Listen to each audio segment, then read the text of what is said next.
هنتكلم النهارده عن ازاي نعمل شوبينج صح. كل بيعمل شوبينج، بس ممكن نعرف نعمل شوبينج صح ازاي. في 10 خطوات مهمة جدا جدا هنعرفهم النهارده عشان نعمل شوبينج صح، ما نعملش شوبينج غلط.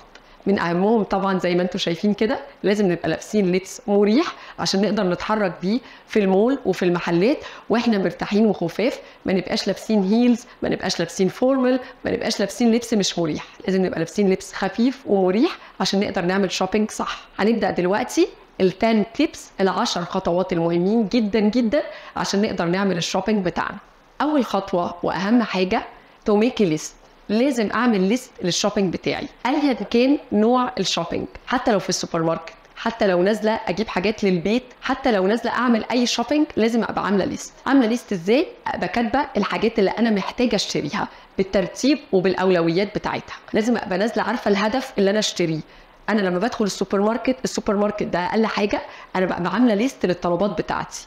تاني نقطه مهمه جدا ان انا ابقى محضره البادجت بتاعتي، ابقى عارفه البادجت اللي نازله اصلا اعمل بيها شوبينج. ما ينفعش ابقى نازله بادجت اكس مثلا وادخل في محل واحد اجيب قطعه واحده بالاكس ديت وانا مثلا محتاجه 10 قطع. لازم ابقى عارفه البادجت، اقسمها كويس على كل الاحتياجات بتاعتي اللي كاتباها في الليست. ابقى عارفه ان البادجت ديت انا محتاجه اشتري القطعه دي والقطعه دي والقطعه دي والقطعه دي في حدود البادجت ديت، فما ادخلش من اول محل الاقي قطعه بكل البادجت اشتريها. ثالث نقطه في ازاي اعمل شوبينج صح، لازم باي كاش. لازم ادفع كاش يا جماعه. يعني انا حددت البادجت وحددت الليست، لازم ادفع كاش. ليه ادفع كاش؟ عشان انا طول ما انا بستخدم الكريدت كارد او بستخدم الكروت انا ما بحسش بالفلوس اللي بصرفها، لكن انا لما بستخدم الكاش انا بقدر احدد الصرف اللي بصرفه، اعمل البادجت بتاعتي صح. رابع حاجه في الشوبينج الصح، لازم set a time frame. لازم احدد وقت للشوبينج بتاعي. ما انزلش الساعه 10 الصبح ارجع الساعه 10 بالليل كل ده في المول بعمل شوبينج، ما ينفعش. لازم احدد ساعتين 3 للشوبينج عشان اقدر استفيد ببقيه اليوم وبقيه وقتي، ما بقاش مضيعاه كله في الشوبينج. خامس نقطه، pick the best time for shopping. لازم اختار الوقت المناسب للشوبينج. بمعنى ايه؟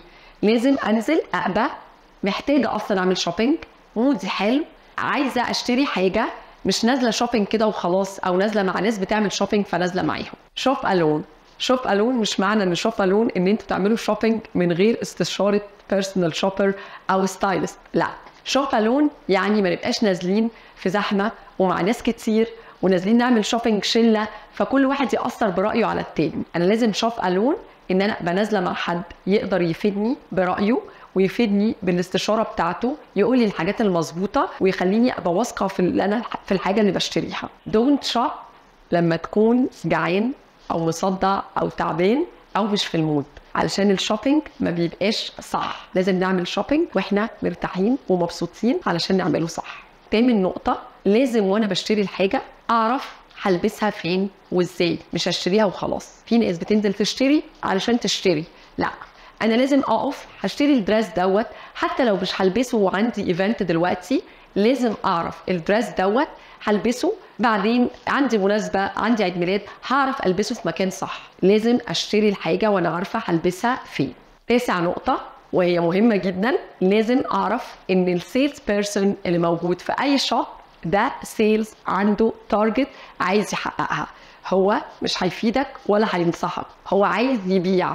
هو مش بيرسونال شوبر، مش استشاري، مش هيقدر يفيدك بالحاجه حلوه عليك او مناسبه ولا لا، هو عايز يبيع وخلاص. اخر نقطه واهم نقطه اللي كلنا بنعملها، اول ما يبقى فيه سيل بننزل نشتري الحاجه ديت. عايزينها مش عايزينها، محتاجينها مش محتاجينها، هي على سيل انا هجيبها وخلاص. وده اكبر غلط. انا ممكن استفيد بالسيل واشتري منه بس بطريقه صح.